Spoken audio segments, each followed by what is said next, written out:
सलाम, नमस्ते, आदाब। आप जुड़े हैं पसमादा डेमोक्रेसी से और हम मसूद आलम फलाई साहब की मशहूर किताब हिंदुस्तान में ज़ात पात और मुसलमान की समीक्षा कर रहे हैं। पिछले पार्ट में हमने देखा था कि कैसे अरब समाज में मोहम्मद सल्लल्लाहु अलैहि वसल्लम की वफात के बाद गृह युद्ध छिड़ गया और इस गृह युद्ध ने कैसे जातिवाद और नस्लवाद की शक्ल ली। एक वर्ग वो था जो कुरैश को खलीफा बनाना चाहता था, तो दूसरा वर्ग वो था जो अहले बैत को या अली के खानदान को ही खलीफा बनाना चाहता था। तो इस तरीके से हमने दो ग्रुप देख लिया था। फिर हमने ये देखा कि कैसे उमैया की जो सल्तनत थी उसको अब्बासियों ने ये कहते हुए कि अहले बैत का हक होता है खलीफा के पद पर, उन्होंने उमैया वंश का अंत किया और अब्बासी अब सत्ता में आ गए। लेकिन अब्बासी जब सत्ता में आ गए तो उसके बाद उन पर दबाव बना कि अब वो अहले बैत यानी कि अली के खानदान वालों को सत्ता सौंप दे, लेकिन वो सत्ता सौंपने को तैयार नहीं थे और इसी दौरान कई विद्रोह भी उनके खिलाफ हो रहे थे। ऐसे में अब्बासियों ने क्या किया कि उन्होंने अहले बैत या अली के खानदान के जो लोग थे उनको मारना शुरू कर दिया और जब ये किलिंग होने लगी तो इस बात पर जो अली के खानदान अहले बैत के लोगों ने ये समझा कि अब जो है हम फिजिकल तरीके से सत्ता नहीं पा सकते। मसूद आलम फलाई साहब का कहना ये है, इस किताब में वो ये लिख रहे हैं कि यहीं से सूफीवाद का जन्म होता है। हालांकि सूफीवाद हम जो पढ़ते हैं और जो किताबें पढ़ते हैं उसमें हम ये पढ़ते हैं कि अहले सुफ़ा से सूफी टर्म बना कि जो मस्जिद नबवी के पास जो चबूतरा था उस चबूतरे पे बैठ के जो इबादत करते थे वो लोग जो है उनसे टर्म आया। कुछ लोग लिबास से भी सूफी टर्म को जोड़ते हैं। लेकिन ये इंटरेस्टिंग जो कंसेप्ट है, जो कास्ट सूफी को कास्ट से जोड़ने का जो कंसेप्ट है, ये मसूद आलम फलाई साहब ने पहली बार अपनी किताब हिंदुस्तान में ज़ात पात और मुसलमान में इस कंसेप्ट को वो लेके आए थे। पहली बार ये किताब 2007 में पब्लिश हुई थी, तभी से ये कंसेप्ट इनके पास, क्योंकि ये किताब उर्दू में है तो बहुत लोगों को नहीं पता है कि ये कंसेप्ट मूलतः जो है मसूद आलम फलाई साहब का था और इस तरीके से वो इसको कास्ट को किस तरीके से सूफीज़म से जोड़ रहे हैं। तो एक बार हम मसूद आलम फलाई साहब को ही सुन लेते हैं कि वो सूफीज़म को किस तरीके से कास्ट से जोड़ रहे हैं, उसके बाद हम बाद में बात करते हैं। सुनिए उनको। जहाँ तक ज़ात पात और तसव्वुफ का सवाल है, दोनों लाजिम मलज़ूम हैं।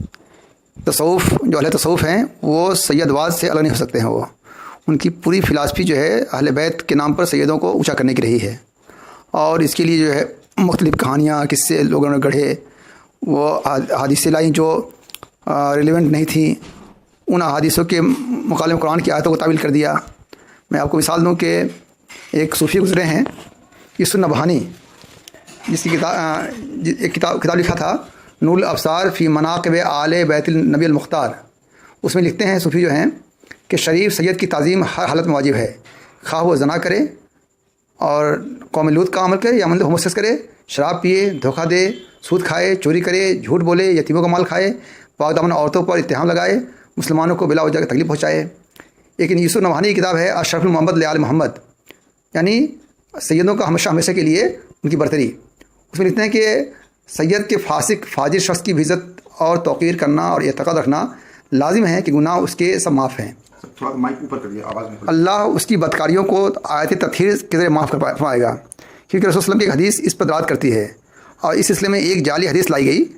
जाली हदीस ये थी कि हज़रत फ़ातिमा ने अपनी शर्मगाह की हिफाजत की, बस अल्लाह ने उस पर और उन पर और उनकी औलाद पर जहन्नम को हराम करार दिया।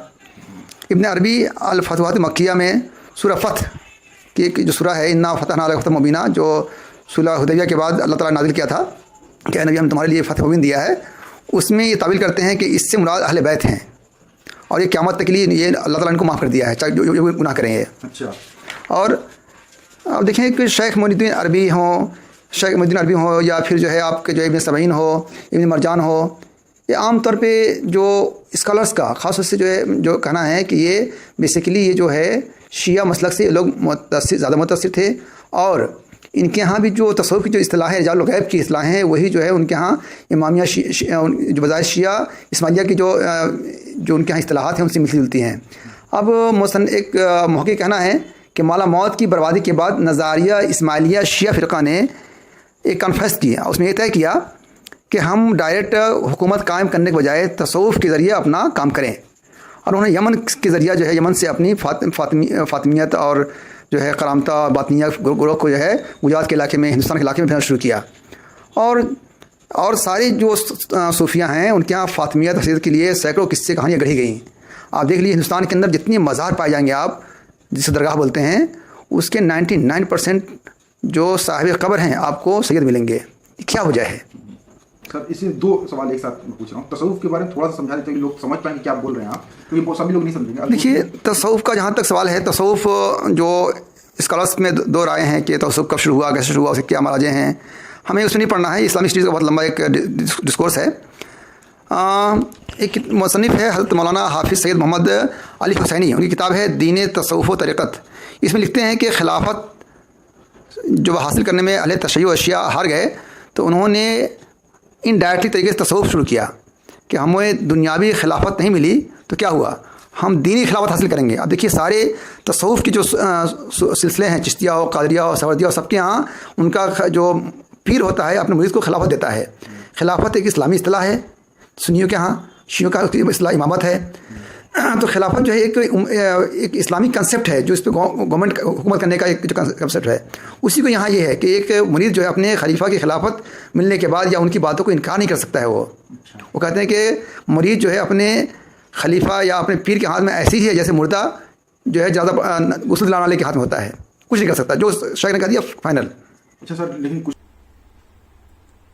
हम मसूरम फ्लाई साहब जैसे बता रहे थे कि कैसे जो सूफिज़म है वो कैसे कास्ट सैयदों की जो है इम्पोर्टेंस को बढ़ावा देता है, और ये भी बता रहे थे कि जो सूफ़ी हैं वो ऐसा क्यों है कि जो जितनी 90% नहीं 99% जितनी मज़ारें हैं वो सब सैयदों की है। तो उसी बात को वो अपने अगले चैप्टर में देख रहे हैं। तो यहाँ से पहले कुछ और बात समझिए, जैसे तसव्वुफ़ सूफिज़म का जो मूल कंसेप्ट है तसव्वुफ़ का है, तो इस पर जावेद अहमद गांधी साहब ने बहुत अच्छा काम किया है। तो वो बताते हैं कि ये सूफिज़म दरअसल एक पाथ है, मतलब कि जिसको पंथ हम लोग बोलते हैं। असल इस्लाम से अलग एक जो पाथ है, मतलब एक पूरा एक निज़ाम फ़िक्र है ये। इसका जो कंसेप्ट है वो इस्लाम के पैरेलल वो इसको दिखा रहे हैं, ठीक है। तो उसको समझना होगा। तो उनकी एक मशहूर किताब है बुरहान, इसमें उन्होंने डिटेल में लिखा है। और इसके अलावा उनकी वीडियोस आपको जावेद अहमद गांधी ऑन तसव्वुफ़ डालेंगे तो उस पर उनके बहुत से वीडियो मिल जाएंगे, आप वहां से उनको देख सकते हैं। तो तसव्वुफ़ के कंसेप्ट को हम यहाँ पे ज़्यादा डिटेल में नहीं जा रहे हैं। इसके अलावा मैं कुछ बता दूं ताकि मुझे लगता है कि इस एक किताब को समझने में बहुत सी किताबों का और योगदान होता है। तो एक किताब है मुबारक अली की, उलमा सूफी एंड इंटेलेक्चुअल। ये पाकिस्तान की पब्लिश थी, यहाँ मुझे मिली नहीं थी, मैंने ज़ेरॉक्स करा लिया था इसको।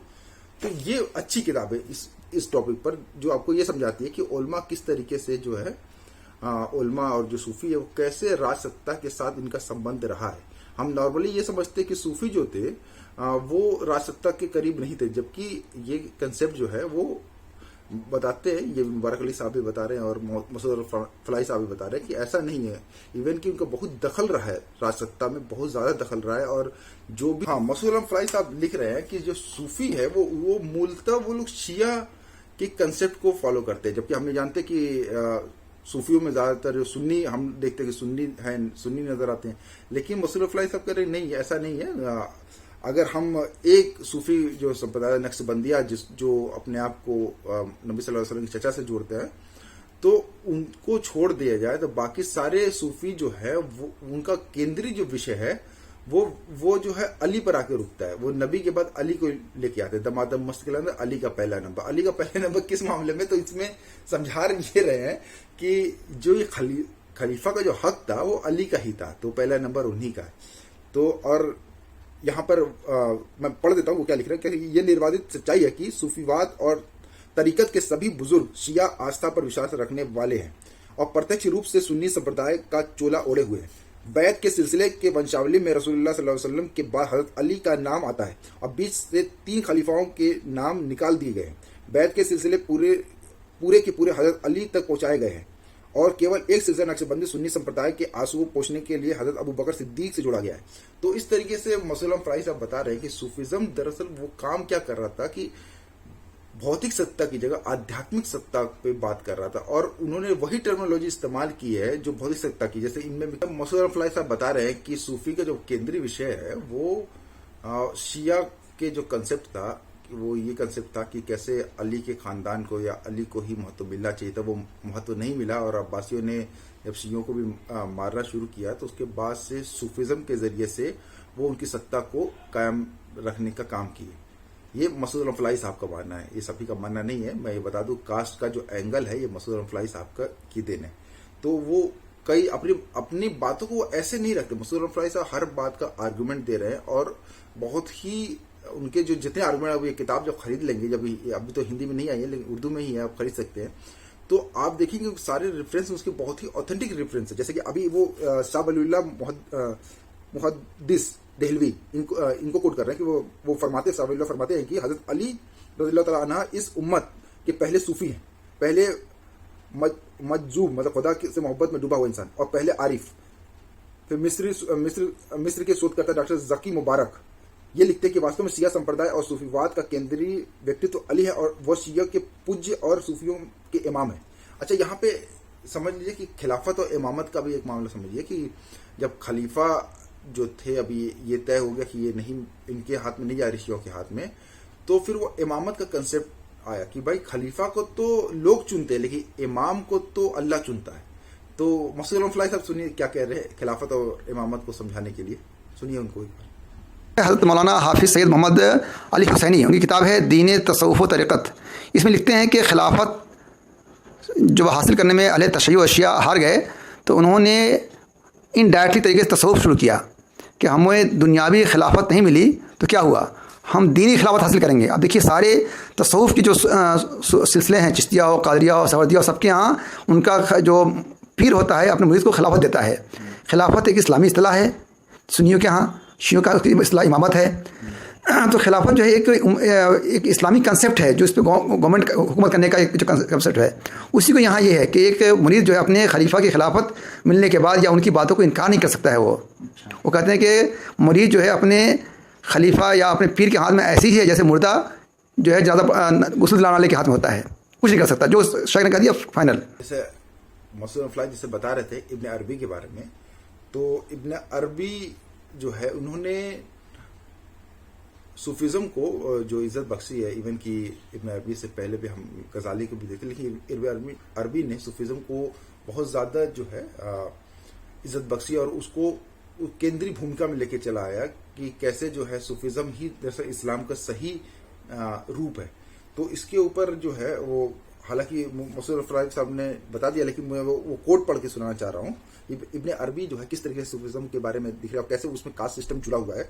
जो इब्न अरबी का कथन नोट कर रहे हैं कि शरीफ मतलब सैयद का सम्मान हर हाल में अनिवार्य है, चाहे वो व्यभिचार करे, लिबावत करे, शराब पिए, धोखा दे, ब्याज खाए, चोरी करे, झूठ बोले, यतीमों का माल खाए, पवित्र महिलाओं पर आरोप लगाए और मुसलमान मर्दों और मुसलमान औरतों को बिना किसी कारण के कष्ट पहुंचाए, उस पर कोई पाप नहीं है।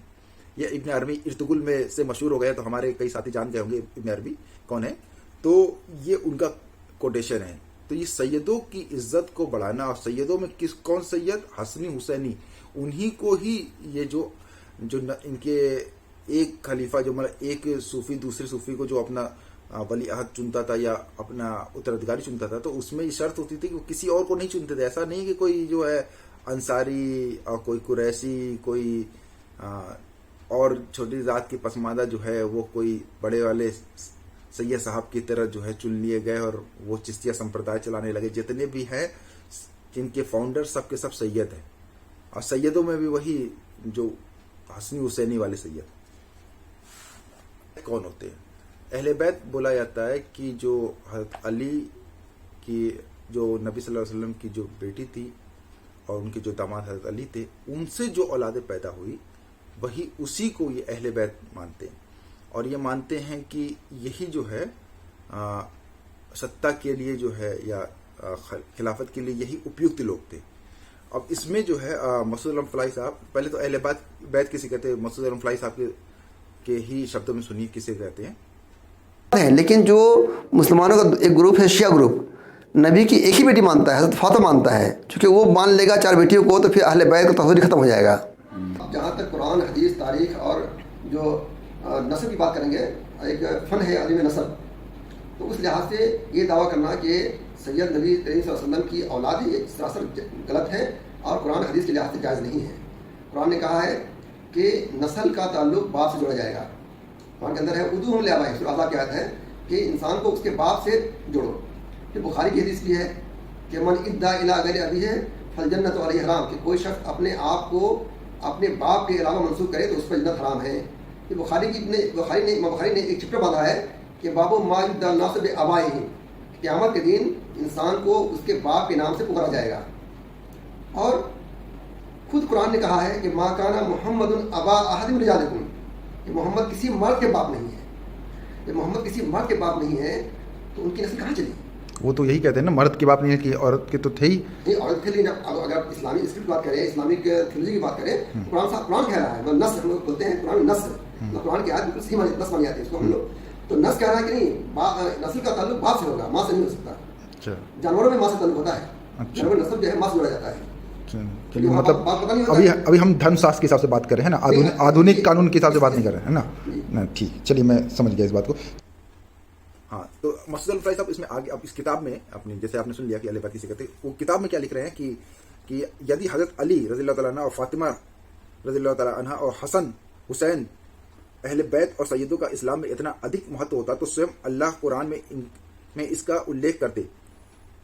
हालांकि हम देखते हैं कि उनका नाम तक कुरान में नहीं आया, जबकि एक गुलाम हजरत जैद रज़ियल्लाहु ताला अन्हा का न केवल नाम आया है बल्कि उनकी कहानी भी बयान की गई है। ये बताने की कोशिश कर रहे हैं मसूद अलम फलाही साहब कि पहले तो अहले बैत को खारिज कर रहे हैं कि अहले बैत जो है इसको नहीं बोलते, एक नबी के पूरी उम्मत ही उनकी अहले बैत होती है, इस तरीके की बात मसूद अलम फलाही साहब। और यही बात जो है जावेद अहमद गामदी साहब के में भी आप सुनेंगे, पढ़ेंगे तो समझ में आएगा कि वो भी इसी तरीके की बात कहते हैं कि अहले बैत कौन। ठीक है, दूसरी बात आगे मसूद अलम फलाही साहब लिख रहे हैं कि अब्बासी शासनकाल में और विशेष रूप से ईरानी क्षेत्र में हदीसों, कुरान की व्याख्याओं, फिक़ह और इतिहास की किताब लिखी जानी शुरू हुई। उनके अंदर सैयदों की मनगढ़ंत श्रेष्ठता, करबला की बहुत सी अप्रमाणिक घटनाएं, हजरत उस्मान रज़ियल्लाहु ताला के संबंध में बहुत सी झूठी अफवाहें, उमैया खिलाफत के विरुद्ध दुष्प्रचार और जातिवाद पर आधारित कुफू को इस्लामी रंग में डालने की भरपूर कोशिश की गई। अब्बासी और उस्मानी खिलाफत काल में सरकारी मसलक हनफी था। ठीक है, हनफी फिक़ह के अनुसार फैसले किए जाते थे, इसलिए जातिवाद और उस पर आधारित कुफू का खूब चलन रहा। चूंकि अब्बासी खिलाफत सैयदों को मोहरा बनाकर लाई गई थी और उसके पक्ष में हदीसें और घटनाएं गढ़ी गई थी, इसलिए भी इनको सुन्नी किताबों और सुन्नी संप्रदाय के जुमा के खुतबों, अब्बासी जुमा के खुतबों में भी अच्छी तरह जगह मिली। यह काम जातिवाद से प्रभावित कुछ सुन्नी उलमा ने किया तो कुछ बातनी शिया उलमा ने भी सुन्नी चोला ओढ़कर किया। ये बता रहे कि जब अब्बासियों ने तो इसी आधार पे जो है उमैया के खिलाफ जंग लड़ी थी ना, कि वो अहले बैत का जो ही हक बनता है, तो उसको प्रमाणित करने के लिए झूठी हदीसों को गढ़े थे। और इसी वक्त में वो बता रहे कि जो फिक़ह भी इसी वक्त में ही वजूद में आई और हदीसें भी इसी वक्त में इकट्ठा हो रही थी। तो कह रहे थे कि ये इसी वजह से इनकी कुछ हदीसें जो हमको मिलती हैं कि अहले बैत की शान वाली, वो दरअसल इन्हीं की हदीस है। पंचतन पाक वाली जो है हदीस, सुनिए पंचतन पाक किसे कहते हैं और मसूद अलम फलाही साहब कैसे उसको डिफाइन कर रहे हैं। कई हदीसें बताई जाती है, जैसे कहते हैं पंचतन पाक कोई हदीस है कि 5 लोग जो है नबी सल्लल्लाहु अलैहि वसल्लम ने बताया कि ये लोग जो है जन्नती हैं, तो उनमें और उन्हीं से जोड़ के रखते हैं अपने। जन्नती का कसम नहीं है, इसलिए ये शिया मसलक में एक खास टर्मिनोलॉजी है। पंचतन पाक ये अरबी टर्म नहीं है। अच्छा, ये अरबी नहीं है, फारसी टर्म है। अच्छा, पंच मत 5, तन मत बदन, पाक निफाक। अच्छा, पंचतन पाक में हज़रत नबी सल्लल्लाहु अलैहि वसल्लम को लेते हैं, हज़रत अली को लेते हैं, हज़रत हसन को लेते हैं, हज़रत हुसैन को लेते हैं और हज़रत फातिमा को लेते हैं। इनको 5 मानते हैं। अच्छा। और मोहम्मद अब्बासी की किताब है तहक़ीक़ नसब से सदात, उन्होंने ये तहक़ीक़ किया है कि बेसिकली जो है ये इंडिया का टर्मिनोलॉजी है। अच्छा, इंडिया में एक शिया मुबल्लिग या शिया जो बिशप था, उन्होंने देखा कि वो राजस्थान के गुजरात के एरिया में कि जो बेचारे गरीब हिंदू थे उनको अपने आप को अटैच करने के लिए अपने आप को, जैसे ये हिंदू के 5 जो श्री राम, श्री लक्ष्मण, श्री सीता जी और जो उनके 5 लोग थे, उनसे उनको करते थे वो, इसी अपने आप को जोड़ने के लिए इन्होंने भी जो है 5 का कंसेप्ट बनाया था। हम ये मंदिर कंसेप्ट में ये पढ़ाया जाता है कि एक आराध्य होते हैं, उसके 5 उनके आसपास और आराध्य खड़े किए जाते हैं। हाँ, ये पढ़ाया जाता है। हाँ, तो ये मोहम्मद अब्बासी की तहकीक ये है कि गुजरात के अंदर इन्होंने ये देखा कि भाई यहाँ के जो गरीब हिंदू हैं ये मानते हैं, तो अपनी तालीम या अपने शियाइज़्म को फैलाने के लिए उन्होंने ये कंसेप्ट पैदा किया कि देखिए जो आपका कंसेप्ट हमारा कंसेप्ट है। अच्छा, तो मतलब ये गड़ी हुई हदीस है? नहीं, हदीस तो तलखीन है, ये हदीस ही नहीं। अच्छा, वो उन्होंने कहा कि बात नहीं, मतलब हदीस तो रसूल तौर पर की होती है, इन्होंने यहाँ आके उसको याद किया है। अच्छा, ये मोहम्मद अब्बासी की तहकीक है। तो फिर क्या सैयदों में भी ऊंच नीचे कोई, कि मतलब ये सैयद ऊपर ये सैयद नीचे? देखिए उनके यहाँ जो हुसैनी सैयद होते हैं या हसनी सैयद होते हैं, अपने आप को बहुत आला मानते हैं। अच्छा, मतलब उसके बाद जो काज़मी है, जैदी है, जाफरी है, ये सब उनके यहाँ नीचे मार जाते हैं। अच्छा, इसलिए देखिए बहुत से, जिससे मौलाना अली महमूदी हैं, अपने आप को हसनी हुसैनी लिखते हैं। अच्छा, कि हम जो है दादा की तरफ से भी बहुत श्रेष्ठ है, नाना की तरफ से बहुत श्रेष्ठ है। अच्छा, तो मतलब उनमें भी है, तबकात है। अच्छा, मतलब जो उनके यहाँ इमाम है, जो बड़ा इमाम है, तो उसमें सबसे ज़्यादा जो इमाम में उनके वो है जो रसूल का हक है, उसके बाद अली का हक है, हज़रत हुसैन का हक, हसन का हक है, हज़रत हुसैन का हक है। इस तरह दर्जा दर्जा जो है चीज़ें चलती आ रही हैं। तो सईदों में भी एक कैटेगरीज हैं। तो जैसे पंचतम पाक की हदीस को के खिलाफ हम फ्लाई साहब बोल रहे कि ये सही हदीस नहीं है और ये गड़ी हुई हदीस है, इसको भी समझिए कि क्यों गड़ी जा रही थी। इसलिए गड़ी जा रही थी ताकि खिलाफत पर अहले बैत के हक को प्रमाणित किया जा सके, और जब ये नहीं हुआ, जब बासी खुद मारने लगे, तो उसके बाद अहले बैत के ग्रुप ने, या जो शिया मतलब शिया ग्रुप था, सैयदों का ग्रुप था, शिया सैयदों वाला जो ग्रुप था, उन्होंने क्या किया कि उन्होंने फिर ये सूफिज्म के जरिए आध्यात्मिक सत्ता को अपने हाथ में रखने की कोशिश की, और सूफिज्म बहुत प्रभावी हथियार के रूप में सामने आया। आप देखिए कि जितने सुन्नी ईदगाह है उसमें भी आपको करबला मिल जाएगा, या उनकी जो हमारी जो सोच है, तो वो भी शिया मसलक के हिसाब से बहुत ज्यादा प्रभावित होती है। हम भी उन चीजों को ज्यादा मानते हैं, या हमारी जो सोच है उससे बहुत प्रभावित है, जो क्योंकि हमारे गजलों के जरिए शिया क्या किया, नोहा गा के या इस तरह गजलों को, उनका अधिकार, पढ़े लिखे लोग थे भाई, उनका अधिकार भी था। सुन्नियों में उस तरीके से तबका नहीं, वो मिशन वाले लोग थे, मतलब एक आंदोलन की शक्ल में वो लोग खड़े हुए थे। तो वो मिशन वाले लोग थोड़ा सा अपने मिशन के लिए, अपने मकसद के लिए थोड़ा सा जज्बा भी रखते हैं। तो उन्होंने बहुत अच्छे से अपने बातों को, अपनी संस्कृति को थोप दिए। नौरोज जो है हमारा तो कोई पर्व था जितने मुगल काल के पर्व हैं या उनके जो अकीदे हैं, ये किताब आगे इस पर बात करेगी कैसे सुन्नियों के बहुत से अकीदे दरअसल शियों के ही गढ़े हुए अकीदे हैं। तो आगे इसमें और देख लेते हैं और क्या क्या बातें उनकी। हाँ, एक काली पगड़ी वाला जिक्र बहुत है कि काली पगड़ी कौन पहनता है। काली पगड़ी पहनते सिर्फ हसनी हुसैनी वाले सैयद, और बाकी शियों में भी काली पगड़ी कोई और नहीं पहनता। शियों में जो पसमानदा जातियां हैं वो काली पगड़ी नहीं पहन सकती, ठीक है। और इंटरेस्टिंग चीज है कि कैसे नस्ल की जांच के लिए भी कुछ आयोग बने थे। हमने ये देखा था बलबन के वक्त में, आगे वाले चैप्टर में पता चलेगा कि बलबन के वक्त में इस तरीके के ग्रुप बने थे। मतलब बलबन ने एक विभाग बनाया था जो ये तय कर रहा था कि कौन किस नस्ल का है। तो वो बता रहे कि नहीं वहां पे खत्म नहीं हुआ, अभी एक इंसिडेंट यहाँ पे बता रहे हैं, उसको आप सुनिए, बड़ा मजेदार है कि 13 दिसंबर 2003 ईस्वी में सद्दाम हुसैन के अमेरिका के लोगों ने उनको फांसी दे दी, ठीक है। 3 दिन बाद इराक के नकीबुल अशराफ, जिनका नाम अशरफी अल अराजी, ने एक प्रेस कॉन्फ्रेंस किया और कहा कि नस्ल की विशेषज्ञों की कमेटी लजनतुल लजनतुल असाब की खोज के अनुसार सद्दाम हुसैन का सैयद होने का दावा सरासर गलत है। हम बताइए, एक पूरी कमेटी बनी जो देख रही कौन सैयद है कौन सैयद नहीं है। सद्दाम ने अपनी फर्जी वंशावली को स्वीकार करने और उस पर हस्ताक्षर करने के लिए नस्ल के विशेषज्ञों पर दबाव डाला था।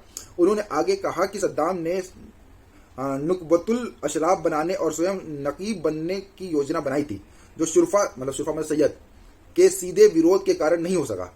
अशरफुल अराजी इराक की नई नकाबत का प्रतिनिधित्व कर रहे थे, जो सद्दाम हुसैन की सत्ता के अंत के बाद बनी थी। तो ये जो नकाबत है ये क्या कर रही है, ये लोगों की जातियां देखती, कौन सैयद है कौन सैयद नहीं है, कौन अच्छे वाले मुसलमान हो गए कौन से नहीं है। तो इस तरीके का काम आज भी चल रहा है। जिसको लग रहा है ना कि ये सब नहीं है, तो उन मुस्लिम देशों में देखने में थोड़ा ज्यादा समझ में आता है कि कैसे जो है ये जातिवाद और जैसे वंशवाद, जाति सर्वोच्चता किस तरीके से जो है अपनी चरम पर है। और देखिए एक और मजेदार इसमें इंसिडेंट लिख रहे हैं कि ये पता ही था कि जो डेनमार्क वाला कार्टून बनाया था तो उस पर पूरी दुनिया में रोज था कि नबी सल्लल्लाहु अलैहि वसल्लम के ऊपर ऐसे कार्टून किसने कैसे बना दिए, ये ठीक बात नहीं है। पक्ष विपक्ष इस पर बात नहीं हो रही कि बनाना चाहिए था नहीं बनाना। यहाँ पे मसूद अजहर फ्लाई साहब कुछ और चीज लेके आ रहे हैं। वो कह रहे हैं कि 2010 में सऊदी अरब के वकील फैसल यमानी साहब ने कार्टून प्रकाशित करने वाले अखबार को नोटिस दिया था और लंदन में मानहानि का मुकदमा किया था। उनका कहना यह था कि नबी सल्लल्लाहु अलैहि वसल्लम के चित्र प्रकाशित करना वास्तव में रसूलुल्लाह सल्लल्लाहु अलैहि वसल्लम की लगभग 95,000 संतानों मतलब सैयदों का अपमान और मानहानि है। तो इस तरीके से उन्होंने मानहानि का मुकदमा किया था कि भाई हम उनके वारिस हैं और हमारे ही पूर्वज थे और इसलिए ये मानहानि, मतलब वो इसलिए नहीं कि वो नबी सल्लल्लाहु अलैहि वसल्लम मतलब को प्रोफेट मान रहे, वो कह रहे हैं हमारे ही अपने बड़े थे और तुम हमारे घर के किसी पे तुम कर रहे हो तो हम जो है उस पर मानहानि का केस कर रहे हैं तुम्हारे ऊपर। तो इस तरीके से इस पे केस हुआ था। हम देख रहे हैं कि सूफिज्म ने जातिवाद को, सैयदवाद को स्थापित करने में बहुत मदद की और उसने जो है इसको अच्छे से स्थापित कर दिया मुस्लिम समाज के अंदर कि जिंदा सैयद के पास हम दुआ कराने जा रहे हैं और मुर्दा सैयद से हम के पास हम जो है ज़ियारत करने जा रहे हैं।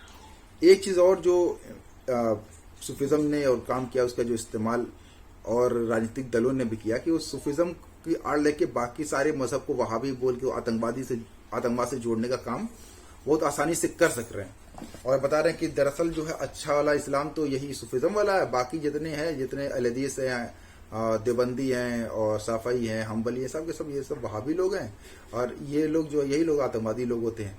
तो इस पे बड़े बड़े जो है सेमिनार कराए गए इसी तरीके के ताकि जो बताया जा सके कि जो सूफिज्म जो है उसी को प्रमोट कर। जैसे एक यहाँ पर जिक्र 15 मार्च 2015 में 40 व्यक्तियों पर आधारित बरेलवी उलमा का एक प्रतिनिधिमंडल प्रधानमंत्री नरेंद्र मोदी जी से मिला, जिसमें प्रधानमंत्री जी ने कहा कि सूफी उलमा और बुजुर्ग के लिए आवश्यक है कि वह इन ताकतों का हर तरह से विरोध करे ताकि चरमपंथ और विचारधारा भारत में अपनी जड़ें न जमा सके।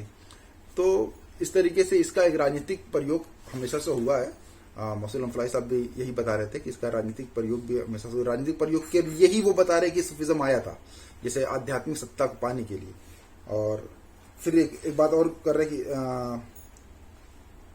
विश्व सूफी सम्मेलन के कचोशा उत्तर प्रदेश के सूफी और उलमा मशायख बोर्ड के अध्यक्ष सैयद मोहम्मद अशरफ साहब ने आयोजित कराई।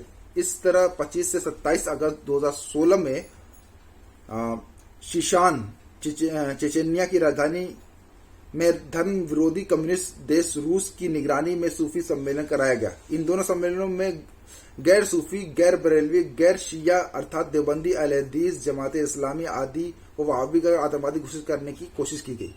तो इसका किस तरीके से सूफिज्म का भी जो है राजनीतिक प्रयोग हो रहा है और को इस तरीके से मसूद अजहर फ्लाई साहब ने डिफाइन किया है। मुझे लगता है कि इस पे सवाल आने चाहिए आपके, जो भी आपके सवाल आएंगे हम मसूद अजहर फ्लाई साहब से इंटरव्यू के जरिए उस सवालों का जवाब दे देंगे।